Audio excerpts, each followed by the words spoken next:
Les Halles de Nîmes, début de semaine. L'effervescence du week-end est passée, mais les clients sont bien au rendez-vous.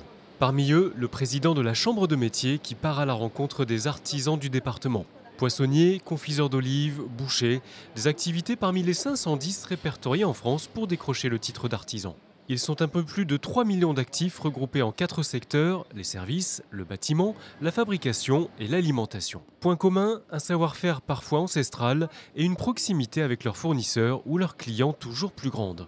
Deux éléments portés par la CPME à l'écoute des 1,3 million d'entreprises artisanales.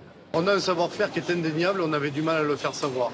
Aujourd'hui, nos artisans sont devenus plus professionnels pour montrer ce qu'il faut, pour exprimer et valoriser leur travail, avec une équation qui semble évidente pour nous, mais qui n'est pas forcément pour le grand public, à savoir que bien souvent, un artisan, en plus de sa qualification, il a un enracinement sur son territoire.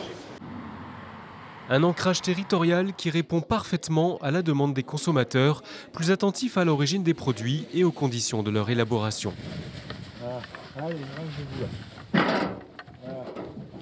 Nourriture des bêtes, âge des bovins, zone de pâturage et d'élevage, rien n'échappe à ce boucher de Lozère, véritable passionné qui a fait du circuit court sa spécialité. Dans un rayon de 30 km, une fois par mois, il rend visite aux éleveurs de la région pour s'approvisionner. Vaches de race limousine, agneaux, porcs de montagne élevés avec un minimum de 80% de céréales. Avec sa femme, ils ont misé dès le début sur la qualité. Depuis 20 ans, les récompenses se sont succédées et la clientèle a su comprendre leur démarche pionnière. Ça a été un pari un peu fou puisqu'on n'avait pas toujours tout en rayon. Le client voulait de l'entrecôte, il n'y en avait pas forcément, il fallait attendre un petit peu parce qu'on devait passer l'ensemble de la bête. Et au final, on a éduqué nos clients d'une certaine manière, mais ils nous sont restés fidèles puisque ça fait 22 ans. Et on leur a appris en fait à consommer différemment, mais par contre avoir de la qualité tout le temps. Et un prix qui allait avec, puisque du coup, ça nous permettait de garder des prix tout à fait compétitifs par rapport notamment à la grande distribution. Et donc, ce qui a fait un peu notre force tout au long de ces années. Des produits de qualité supérieure, des rendements meilleurs, un travail main dans la main avec les éleveurs. Dans cette boucherie-charcuterie 100% locale, l'implication des artisans suscite l'engouement de la clientèle. Au revoir, merci, bon dimanche. Autre région, autre secteur. Près de Niort, cette boutique de 150 mètres carrés dédiée au réaménagement intérieur compte bien concurrencer les meilleurs distributeurs présents sur Internet. Comment ? En mixant présence numérique via le site web et surtout une proximité physique avec les clients.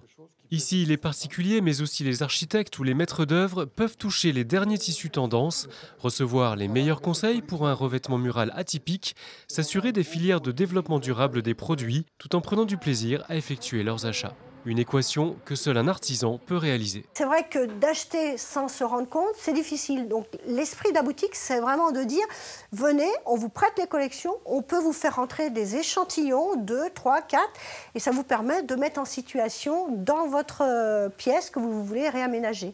On est vraiment dans cette démarche aussi d'éco-responsable, d'avoir des produits avec des tissus qui sont sur des matières bio. On peut avoir du lin, on peut avoir du bambou. L'adaptation constante aux besoins des consommateurs, c'est la réponse des artisans aux défis lancés par le numérique et les grands groupes.